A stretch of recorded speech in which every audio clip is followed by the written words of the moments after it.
উহুদের মাঠে বিশাল যুদ্ধ হচ্ছে। আমরা জানি যুদ্ধের মধ্যে প্রথম দিকে মুসলিমরা প্রায় জয়লাভ করেই ফেলেছিল, কিন্তু একটা ভুল, অনলি একটা ভুল। কি ভুল? ওই জাবাল রুমার মধ্যে 50 জন তীরন্দাজ সাহাবীকে রেখে দেওয়া হয়েছে। নবীজি বলেছিলেন, আমরা যদি মরেও যাই, আমাদের গায়ের গোশত যদি পাখি এসে খাওয়া শুরু করে, তোমরা নামবে না এখান থেকে। বুঝতে পারছেন? কমান্ড। এটা হচ্ছে একজন নেতার আনুগত্য। কমান্ড, নেতার আনুগত্য কত বড় জিনিস দেখেন। তো যখন যুদ্ধ শুরু হয়ে গেল, হামজা রাদিয়াল্লাহু আনহু সহ অন্যান্য সাহাবীরা বীর বিক্রমে যুদ্ধ করলেন। অল্প কিছু সময়ের মধ্যেই কাফেররা পালানো শুরু করলো। যখন মুসলিমরা বীর দর্পে যুদ্ধ করে, কাফেররা পালিয়ে যায় না? যায় না? মুসলিমরা সবাই ঐক্যবদ্ধ যদি হতে পারত, কোনো কাফেরের শক্তি ছিল নাকি ইসলামের দিকে চোখ তুলে তাকায়? আজকে আমরা যে বিভক্ত, আমরা বিভক্ত, আপোষে বিভক্ত, বিভিন্ন দলে মতাদর্শে বিভক্ত, আমাদের শক্তি কমে গেছে, হাওয়া বেরিয়ে গেছে। আমাদের যুবকরা এখন এই গার্লফ্রেন্ড বয়ফ্রেন্ড কালচার, এই মাদক, এই জুয়া, এই জেনার পেছনে ছুটছে। আমরা নামাজ ছেড়ে দিচ্ছি, কোরআন ছেড়ে দিচ্ছি, মা বোনরা পর্দা ছেড়ে দিচ্ছেন।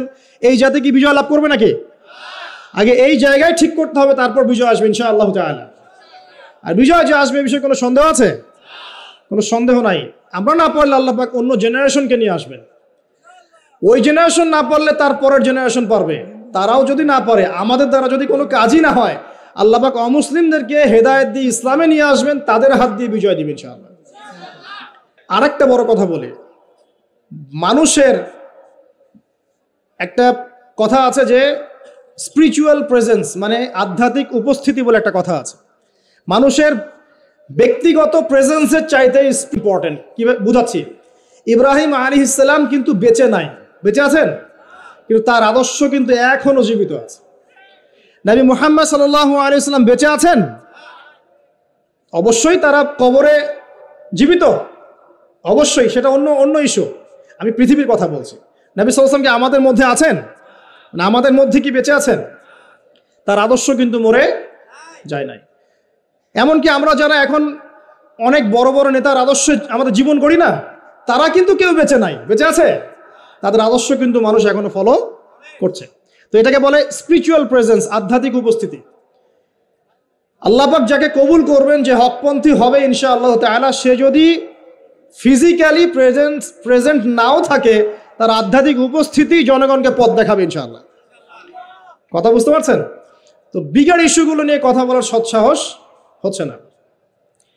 এখানে বলছিলাম যে তোমরা এই জাবাল রুমা থেকে নামবে না যদি আমাদের দেহটাকে পাখি খেয়েও ফেলে। সাহাবীগণ প্রথমে দেখলেন আমরা প্রায় জিতে যাচ্ছি, তারা নেমে আসলেন, বললেন আল গনিমা, আল গনিমা। তখন একটা বিপর্যয় সৃষ্টি হলো। কি বিপর্যয়? খালিদ বিন ওয়ালিদ রাদিয়াল্লাহু আনহু 50 জন ঘোড়সাওয়ারকে নিয়ে পিছন থেকে এই সুযোগে আক্রমণ করলেন। পিছন থেকে আক্রমণ হলো, আর আবু সুফিয়ানের বাহিনী যারা পালিয়ে যাচ্ছিল, এরা আবার ইউটার্ন করলো। এই দুই চাপে পিষ্ট হয়ে উহুদের মাঠে সাহাবায়ে কেরাম রাদিয়াল্লাহু আনহুদের মধ্যে প্রায় 70 জন বড় বড় সাহাবী শহীদ হয়ে গেলেন। কতজন? প্রায় 70 জন বড় বড় সাহাবী। তাদের মধ্যে আনসার সাহাবীদের আত্মত্যাগ ছিল বীরত্বপূর্ণ। এমনকি নবী সাল্লাল্লাহু আলাইহি ওয়াসাল্লামকেও সেদিন মার খেতে হয়েছে। দাঁত মোবারক শহীদ হয়ে গেছে, পায়ের মধ্যে আঘাত পেয়েছিলেন, এই ভ্রুর মধ্যে কড়া ঢুকে গিয়েছিল। তার পাশে মাত্র 9 জন সাহাবী ছিলেন যখন তাকে আক্রমণ করা হচ্ছে। একে একে সাহাবীরা শহীদ হতে লাগলেন। তালহা রাদিয়াল্লাহু আনহুর কথা বলা যায়, তিনি নবীজিকে নিজে ঘাড়ে করে নিয়ে উহুদ পাহাড়ের উপর উঠে গিয়েছেন, এত শক্তি ছিল তার গায়ে। আমাদের যুব সমাজ কি শিক্ষা নেবে এখান থেকে? এভাবে মাদকের সাথে লাইফ লিড করলে তো হবে না। এভাবে যদি জেনা করলে তো আপনি ফিজিক্যালি স্ট্রং থাকতে পারবেন না, মানসিকভাবে স্ট্রং থাকতে পারবেন না। পর্নোগ্রাফিতে আসক্ত হলে তো আপনার শরীরে এনার্জি থাকবে না। জুয়া খেললে তো ওই রকম সাহাবীদের মতো আদর্শমান হওয়া যাবে না। নামাজ না পড়লে তো আপনার ভিতরে আধ্যাত্মিক শক্তি আসবে না। তো আমাদের যুব সমাজকে এখান থেকে শিক্ষা নিতে হবে। আল্লাহ পাক তৌফিক এনায়েত করুন। এখন সাহাবী উঠিয়ে নিয়ে গেছেন। নবী সাল্লাল্লাহু আলাইহি ওয়াসাল্লাম বলেছেন, তোমরা যদি কেউ জীবন্ত কোনো শহীদকে দেখতে চাও, তাহলে তালহাকে দেখো। তার শরীরে প্রায় 60 থেকে 70টা দাগ ছিল, তারপরে তিনি শহীদ হন নাই সেদিন। আল্লাহ পাক তাকে হেফাজত করেছেন। তিনি বলছিলেন, আমি যখন যুদ্ধ করছিলাম, আর রাহিকুল মাখতুম বইটার মধ্যে আছে, আল্লাহ পাক তখন তাকে এত সাকিনা প্রশান্তি দিয়েছেন যে ঘুমে তার চোখ দিয়ে মানে শান্তির ঘুম চলে আসছে। তখন তিনি বলছেন, দুইবার আমার হাত থেকে তরোয়াল পড়ে গেছে ঘুমের চোটে। চিন্তা করতে পারেন? যুদ্ধ হচ্ছে, আল্লাহ পাক তাকে শান্তির ঘুম দিয়ে দিচ্ছেন চোখের মধ্যে। দুইবার অস্ত্র মানে তরোয়াল পড়ে যাচ্ছে হাত থেকে ঘুমের চোটে। তিনি শেষমেশ শহীদ হন নাই। নবী সাল্লাল্লাহু আলাইহি ওয়াসাল্লামকে ঘাড়ে নিয়ে উঠেছেন উহুদ পাহাড়ের উপরে। নবীজি বলছেন, তোমরা কেউ জীবন্ত শহীদকে দেখতে চাও? তালহাকে দেখো, সে জান্নাত ক্রয় করে নিয়েছে। আবু বকর রাদিয়াল্লাহু আনহু বলতেন, উহুদের দিনটা হচ্ছে তালহার দিন। তালহা যে বীরত্ব দেখিয়েছে উহুদের দিনে, সে এই কাজ দিয়েই ইনশাআল্লাহ জান্নাত ক্রয় করে নিয়েছে। কথা বুঝতে পারছেন? প্রত্যেক সাহাবীর ইফোর্ট ছিল। তো এই সময়ে একটা গুজব ছড়িয়ে পড়েছিল যে রাসূল সাল্লাল্লাহু আলাইহি ওয়াসাল্লামকে হত্যা করা হয়েছে, এমন একটা গুজব ছড়িয়ে দেওয়া হয়েছে মাঠের মধ্যে। এখন অনেক সাহাবী তরোয়াল নিয়ে বসে পড়েছেন যে নবী যদি বেঁচে না থাকেন তাহলে আমরা যুদ্ধ করে কি করবো, এরকম চিন্তা। তখন এই আনাস বিন নাদর রাদিয়াল্লাহু আনহু তিনি ঘোড়া নিয়ে ছুটছেন। পাশে দেখা হয়েছে সাদ বিন মুয়াজ রাদিয়াল্লাহু আনহুর সাথে। কার সাথে? সাদ বিন মুয়াজ, আনসার সাহাবী, বিখ্যাত সাহাবী, যার জানাজার নামাজে নবী সাল্লাল্লাহু আলাইহি ওয়াসাল্লাম বলেছেন যে 70,000 ফেরেশতা জানাজার নামাজে উপস্থিত ছিল। কোন সাহাবী? সাদ বিন মুয়াজ। মনে রাখবেন এগুলো। আমাদের যুবকদেরকে, আমাদের আইডলদেরকে তো চিনতে হবে, আমাদের অরিজিনাল সুপার হিরোদেরকে চিনতে হবে না? আমাদের সুপার হিরো কি নেইমার, মেসি নাকি? এইসব অহেতুক কাজে সময় নষ্ট করবেন না, টোটালি ওয়েস্ট অফ টাইম। সময়ের অপচয়, জুয়া টুয়া খেললে অর্থের অপচয়, আপনার যৌবনের অপচয়। সবচেয়ে বড় কথা হচ্ছে হায়াতটা নষ্ট হয়ে গেল, হায়াত নষ্ট হয়ে গেল। হ্যাঁ খেলবেন, আমি তো খেলার পক্ষের মানুষ নাকি? খেলবেন যে খেলাতে আপনার ফিজিক্যাল উপকার আছে, ফরজ ওয়াজিব তরক হচ্ছে না। খেলতে গিয়েছেন, নামাজ মিস হলে খেলা চলবে না। ফিজিক্যাল স্ট্রাকচার ঠিক রাখার জন্য, স্ট্যামিনার বাড়ানোর জন্য, ফিজিক্যালি ফিট থাকার জন্য আপনি কায়িক খেলা কিছু খেলতে পারেন, কিন্তু এই খেলাগুলোর মধ্য দিয়ে আপনার ফরজ ওয়াজিবকে তরক করা যাবে না। এগুলো খেলা দেখতে বসলে আমাদের কোনো উপকার আছে? ফিজিক্যাল খেলছে ওরা আর আমরা গোল গোল করে চিল্লাচ্ছি, কোনো উপকার আছে? জাস্ট একটা চোখের ক্ষুধার, কিচ্ছু না। অথচ আপনি যদি সকালবেলা উঠে 10 রাউন্ড দিতেন পদ্মার পাড়ে, উপকার ছিল। আধা ঘন্টা আপনারা যদি ফুটবল খেলতেন টাকনুর নিচে কাপড় নামিয়ে ফজরের নামাজের পর, উপকার ছিল না? তো মূল কাজটা করেন, আল্লাহ পাক তৌফিক দান করুন। তো যেটা বলছিলাম যে সাহাবী সাদ বিন মুয়াজ রাদিয়াল্লাহু আনহু পাশে, এখন আনাস বিন নাদর রাদিয়াল্লাহু আনহু বলছেন, আনাস বিন নাদর রাদিয়াল্লাহু আনহু ঘোড়া নিয়ে ছুটছেন। কি ব্যাপার, তোমরা বসে আছো কেন? সাহাবীরা বলছেন, রাসূল সাল্লাল্লাহু আলাইহি ওয়াসাল্লাম যদি বেঁচে না থাকেন আমরা যুদ্ধ করে কি করব? তখন আনাস বিন নাদর রাদিয়াল্লাহু আনহু বলছেন যে যদি মুহাম্মদ সাল্লাল্লাহু আলাইহি ওয়াসাল্লাম সত্যি শাহাদাত বরণ করে থাকেন তাহলে আমরা এখানে বসে থেকেই কি করব? চলো আমরাও যুদ্ধ করে শহীদ হয়ে যাই। এবার তিনি ঘোড়া নিয়ে ছুটলেন। সাদ বিন মুয়াজ বলছেন, আপনি কোথায় ছুটছেন? আপনি অদম্য গতিতে কোথায় ছুটছেন? তখন আনাস বিন নাদর রাদিয়াল্লাহু আনহু তিনি বলছেন, আল্লাহর কসম করে বলছি আমি উহুদের ওই প্রান্তর থেকে জান্নাতের ঘ্রাণ পাচ্ছি। সুবহানাল্লাহ। টাটকা দলিল দেখে নেন। নবী পেলেন, সাহাবীও পেলেন না? এর পরের কোনো মানুষ কি পেয়েছেন? দেখি, ইমাম বুখারীর নাম শুনেছেন? নাম শুনেছেন তো? সহিহ বুখারী কার কার বাসায় আছে? মাশাআল্লাহ। একটা কথা বলে দেই, যারা বিগিনার, ইসলামে যারা বিগিনার প্র্যাকটিস করছেন নতুন, শুরুতেই সহিহ বুখারী হাতে নিয়ে পড়া শুরু করবেন না। কেন নসিহতটা করলাম এটা আপনি পরে বুঝতে পারবেন। মনে করেন আপনি মেডিকেল সায়েন্স সম্পর্কে জানতে যাচ্ছেন, শুরুতেই কি আপনি বড় লেভেলের কোনো বই নিয়ে বসবেন পড়তে? এটা কি হবে? আপনার গ্র্যাজুয়ালি আগাতে হবে। প্রথমে রিয়াদুস সালেহিনের মতো বই বা হাদিসে আরবাইন, বুলুগুল মারাম, মিশকাত, ফয়জুল কালাম, এই টাইপের বইগুলো পড়ে পড়ে আগে আপনি আপনার জ্ঞান গরিমাকে বাড়াবেন, আরবি শিখবেন, এবারত পড়া শিখবেন, নাহু সরফ জানবেন, তারপরে আস্তে আস্তে আস্তে ওস্তাদের কাছে গিয়ে এগুলো পড়বেন। এবং এগুলোর মধ্যে সব কিছু বুঝতে পারবেন জরুরি না, অনেক কিছু আপনি বুঝতে পারবেন না। যেটা বুঝতে পারবেন না আলেম ওলামার কাছে গিয়ে জিজ্ঞাসা করবেন। একা একা পণ্ডিতি করতে যাবেন না। একা একা পণ্ডিতি করতে গিয়ে বহু মানুষ বিভ্রান্ত হয়ে গেছে। একা পণ্ডিতি করতে গিয়ে কেউ কেউ বলছে যে কোরআন মানি, হাদিস মানি না, বলছে না? অনেকে বলছে তাকদির বলতে কিচ্ছু নাই। অনেকে বলছে তাকদিরই সব, কর্মের কোনো স্বাধীনতা নাই। একদল বলছে যে লা ইলাহা ইল্লাল্লাহ মুখে পড়লেই হবে, আমলের কোনো দরকার নাই। আরেকদল বলছে যে কবিরা গুনাহ করলেই কাউকে হত্যা করা যায়। মানে মানুষ বিভ্রান্ত হচ্ছে। আবার নতুন একদল টাটকা, এটা বলছে যে নবী সাল্লাল্লাহু আলাইহি ওয়াসাল্লামই শেষ নবী নন, আরও নবী আসতে পারে না। একা একা পণ্ডিত হওয়া যাবে না, আলেম ওলামার সোহবত লাগবে, আলেম থেকে বিচ্ছিন্ন হবেন না। আমি যদি আপনাকে বলি যে আপনি কোরআন হাদিস জানতে চান, মনে করেন একটা এক্সাম্পল দিয়ে ওইদিকে যাচ্ছি, এদিকে মনোযোগ দেন।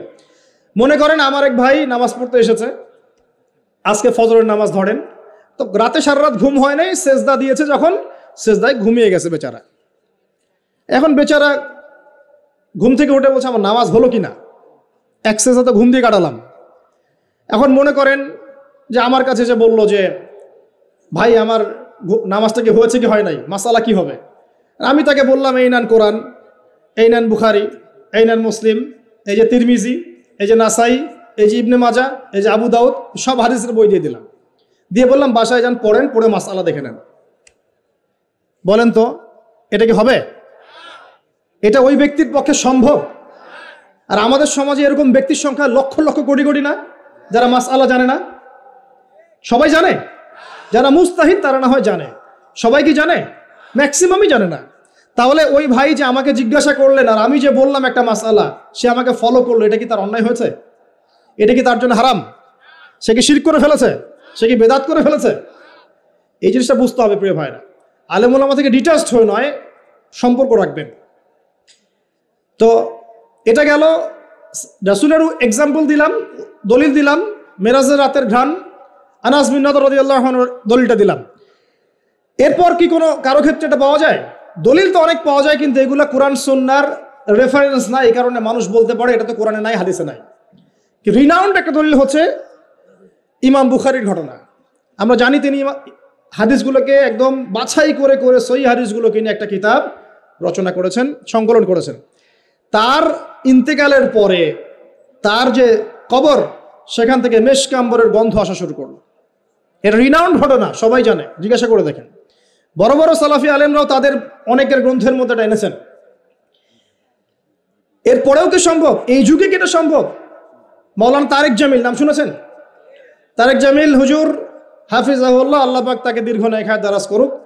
দেখবেন তিনি এই কয়দিন আগে সফর করেছেন, দাওয়াতি তাবলিগের সফর। মুয়াজ বিন জাবাল রাদিয়াল্লাহু আনহুর কবরের পাশে দাঁড়িয়েছেন। কবরের পাশে দাঁড়িয়ে তিনি সুঘ্রাণ পাচ্ছেন। পাওয়ার পরে তিনি চেক করছেন যে এটা কি কাপড় থেকে আসছে নাকি এটা মাটি থেকে আসছে, কোত্থেকে আসছে। তখন তিনি চলে গেলেন, গিয়ে আবার একটা সফর করে পরের দিন আবার আসলেন। এসে দেখেন সেম ঘটনা। তিনি বলছেন যে এটা কোত্থেকে আসছে। খাদেম তিনি বলছেন যে 2 দিন আপনি এসেছেন, এটা তো আমরা যতদিন থেকে এখানে আছি প্রত্যেক দিন আমরা পাচ্ছি, আলহামদুলিল্লাহ। এখন এগুলো ঘটনার তো আপনি মারেফতের ঘটনা, আল্লাহ পাকের কারামত, এগুলোর তো আপনি অথেন্টিক প্রোটেস্ট্যান্ট ব্যাখ্যা দিতে পারবেন না। পারবেন? ব্যাখ্যা দিতে পারবেন না। বিষয়টা হচ্ছে যে মানুষ জান্নাতি, হামজা রাদিয়াল্লাহু আনহু কি জান্নাতি না জাহান্নামী? হামজা রাদিয়াল্লাহু আনহু কি জান্নাতি না জাহান্নামী? হামজা রাদিয়াল্লাহু আনহু একজন সাইয়্যিদুশ শুহাদা, শহীদদের সর্দার। উহুদের মাঠের শহীদ যারা আছেন তারা কি জান্নাতি না জাহান্নামী? হাদিসে এসেছে যখন কেউ আল্লাহর রাস্তায় যুদ্ধ করে শহীদ হয়, তার আত্মাটাকে আল্লাহ পাক জান্নাতের সবুজ পাখির মধ্যে রেখে দেন এবং সেখানে সে জান্নাতে ঘুরে বেড়ায়, যা ইচ্ছা ফল খেয়ে বেড়ায়। সুবহান। এখন নিঃসন্দেহে উহুদের সাহাবীরা সব জান্নাতি। এখন জান্নাতি কোনো মানুষের কবর থেকে যদি ঘ্রাণ আসে, সেই ঘ্রাণটাকে জাহান্নাম থেকে আসবে নাকি বোকা? কথা বলেন। জান্নাতি কোনো মানুষের কবর থেকে যদি সত্যি সত্যি ঘ্রাণ আসা শুরু করে আর কিছু মানুষ সেটা পায়, সেই কবর থেকে কি জাহান্নামের গন্ধ আসবে না জান্নাতের গন্ধ আসবে? আর যদি আমরা বলি যে মাশাআল্লাহ মদিনার পরিবেশটা পুরো জান্নাতি পরিবেশ, তার মানে কি মদিনাকে জান্নাতের সাথে তুলনা করা হলো? কথা বোঝেন নাই? আমরা যদি বলি বাহ মদিনার পরিবেশটা মাশাআল্লাহ জান্নাতি, এই কথার মধ্য দিয়ে কি মদিনাকে জান্নাতের সাথে তুলনা করা হয়েছে? কিসের সাথে কি মিলে তালগোল পাখি অনলাইন গরম করে আল্লাহ ভালো জানেন। আমি খুবই ইন্টেলেকচুয়াল লেভেল দেখে আমি খুবই হতাশ যে মানুষের ইন্টেলেকচুয়াল লেভেল এত নিচু হতে পারে।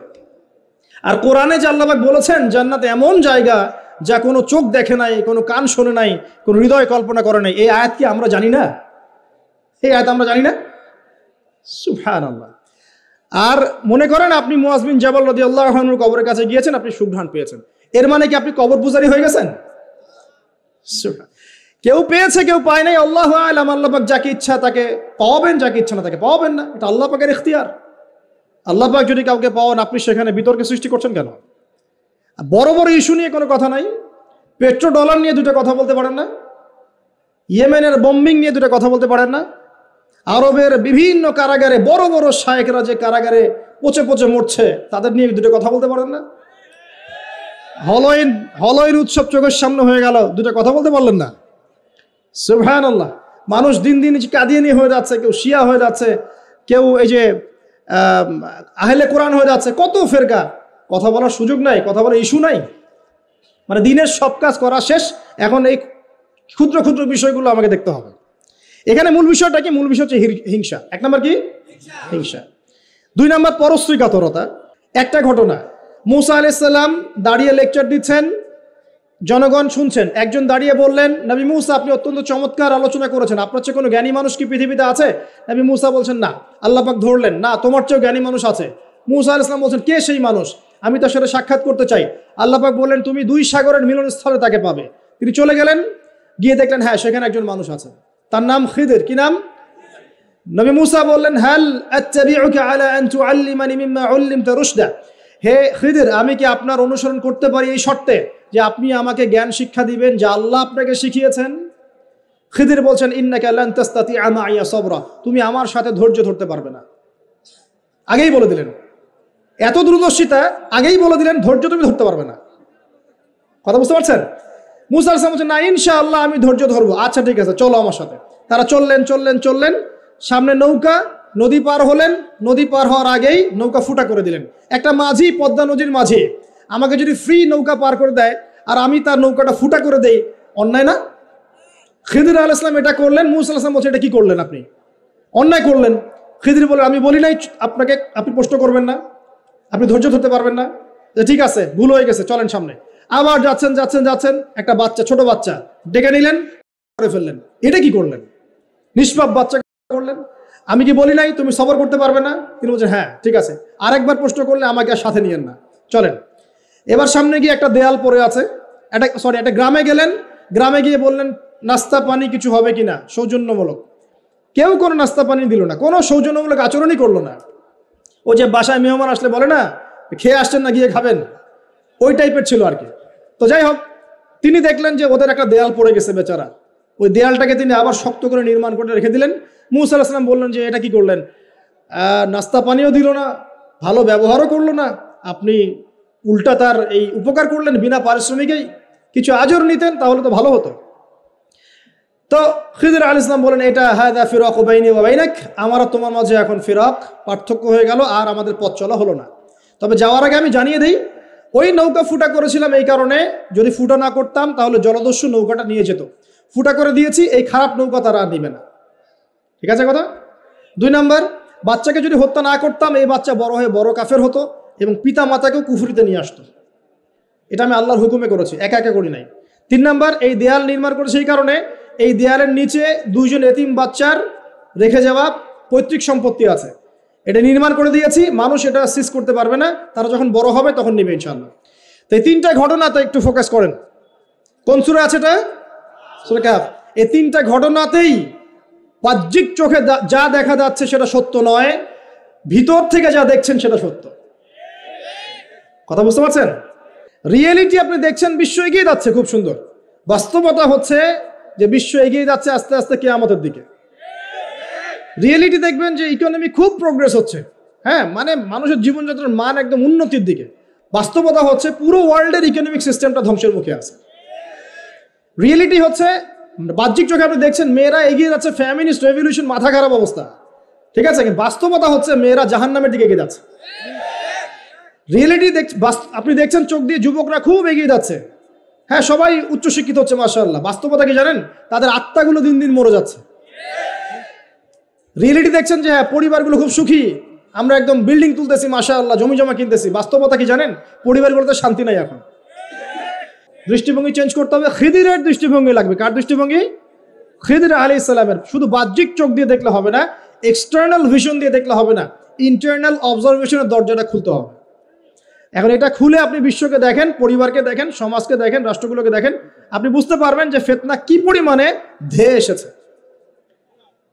এটাই নবী সাল্লাল্লাহু আলাইহি ওয়াসাল্লাম বলছিলেন, তোমাদের পরে এমন একটা যুগ আসছে, জামানা সবরিন, এমন জামানা, কঠিন সবরের জামানা, লিল মুতামাসসিকি ফি, সেখানে যদি এই নবী সাল্লাল্লাহু আলাইহি ওয়াসাল্লামের সুন্নত কেউ ধরে রাখতে পারে, আজরুনা খামসিনা শাহীদাম মিনকুম, তোমাদের মধ্যে 50 জন শহীদ সাহাবীর নেকি পাবে ইনশাআল্লাহ। এটা সেই জামানা নয়। ভালো করে খিদিরের চোখ দিয়ে দেখেন, খিদির আলাইহিস সালামকে শুধু বাইরের চোখ দিয়ে দেখেছিলেন না আল্লাহ পাকের মারিফত দিয়ে দেখেছেন? আল্লাহ পাকের নূর দিয়ে দেখেন নাই?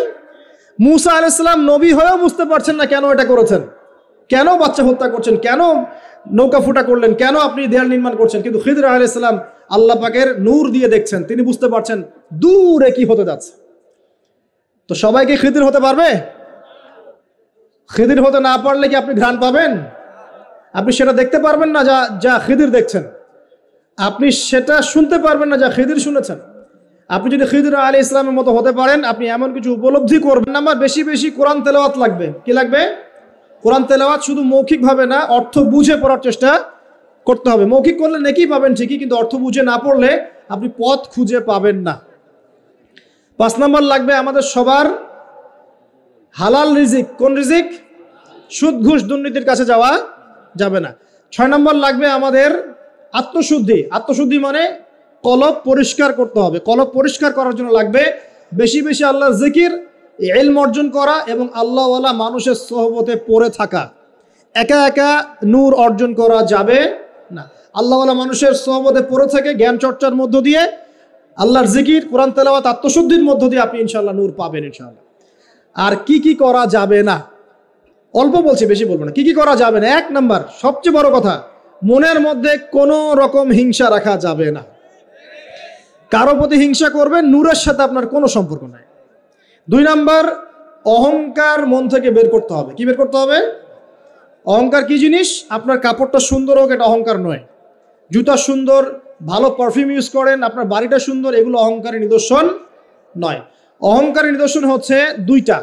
একটা হচ্ছে মাতারুল হাক্কি ওয়া গামতুন নাস, সত্যকে প্রত্যাখ্যান করা, অন্য মানুষকে তুচ্ছ তাচ্ছিল্য করা।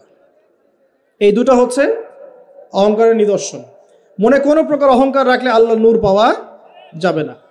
অনেক বড় বড় ডিগ্রি সার্টিফিকেট অর্জন করেও যদি মনের মধ্যে কিবার বা অহংকার থাকে, কোশ্চিন কালেও আপনি খিদির হতে পারবেন না। আমি কথা বোঝাতে পারছি? ইবলিসের অনেক বড় মাকাম ছিল। কিরকম? তাকে আল্লাহ পাক একদম ফেরেশতাদের সর্দার বানিয়ে দিয়েছে। তার প্রচুর জ্ঞান ছিল, প্রচুর আবেদ ছিল, প্রচুর ইবাদত করত।